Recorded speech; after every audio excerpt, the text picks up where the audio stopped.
দর্শক এই মুহূর্তে জানিয়ে দেব মহার্ঘ ভাতার সর্বশেষ আপডেট 25% মহার্ঘ ভাতার সংশোধনী গেজেট প্রকাশ, নবম পে স্কেল চূড়ান্ত, অর্থ উপদেষ্টার ঘোষণা, থাকছে বিস্তারিত।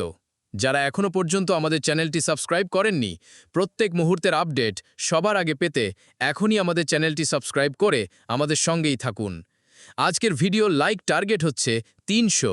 আপনারা প্রত্যেকেই একটি লাইক দিয়ে আমাদের এই টার্গেট পূরণ করে দেবেন এবং আপনি কোথা থেকে ভিডিওটি দেখছেন সেটা অবশ্যই কমেন্টে জানাবেন।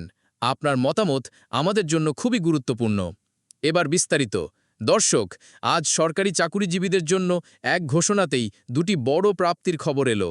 আজ বিকেলে এক বিশেষ প্রেস ব্রিফিংয়ে প্রধানমন্ত্রীর অর্থ উপদেষ্টা মহার্ঘ ভাতা এবং নতুন পে স্কেল নিয়ে এক যুগান্তকারী ঘোষণা দিয়েছেন, যা লক্ষ লক্ষ কর্মচারীর দীর্ঘদিনের অপেক্ষার অবসান ঘটিয়েছে।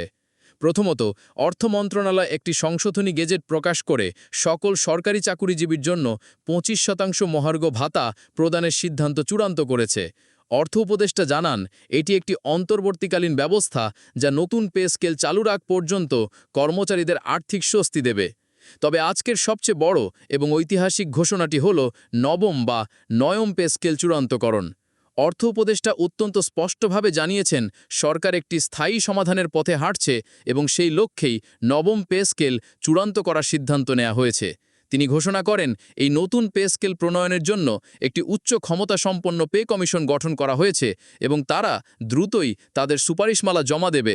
সরকারের লক্ষ্য, আগামী 2026-27 অর্থবছর থেকে এই নবম পে স্কেল পুরোপুরি বাস্তবায়ন করা। অর্থাৎ চাকুরিজীবীরা তাৎক্ষণিকভাবে 25% মহার্ঘ ভাতার সুবিধা এখনই পেতে শুরু করবেন এবং এর পাশাপাশি একটি নতুন ও আধুনিক বেতন কাঠামোর নিশ্চয়তাও পেলেন। এই 25% ভাতাটি চলতি মাস অর্থাৎ আগস্ট 2025 থেকেই কার্যকর হবে। সকল প্রক্রিয়া শেষে আগামী মাসের বেতনের সাথেই অর্থাৎ সেপ্টেম্বরের শুরুতে চাকুরিজীবীরা এই বর্ধিত অর্থ হাতে পাবেন। এই জোড়া ঘোষণায় সরকারি চাকুরিজীবী মহলে ব্যাপক উৎসাহের সৃষ্টি হয়েছে।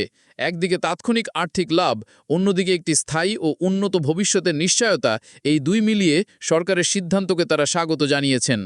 পেনশনভোগীদের বিষয়ে উপদেষ্টা বলেন, নবম পে স্কেলের আওতায় আমাদের সম্মানিত অবসরপ্রাপ্তদের জন্য সর্বোচ্চ সম্মানজনক ব্যবস্থা রাখা হবে। দর্শক, এই ছিল 25% মহার্ঘ ভাতা এবং নবম পে স্কেল চূড়ান্ত হওয়া নিয়ে আজকের সবচেয়ে বড় আপডেট। সরকারের যুগান্তকারী সিদ্ধান্তকে আপনি কিভাবে দেখছেন? 25% ভাতা এবং নতুন পে স্কেলের ঘোষণা কি আপনার প্রত্যাশা পূরণ করেছে? আপনার মূল্যবান মতামতটি এখনই আমাদের কমেন্ট বক্সে লিখে জানান।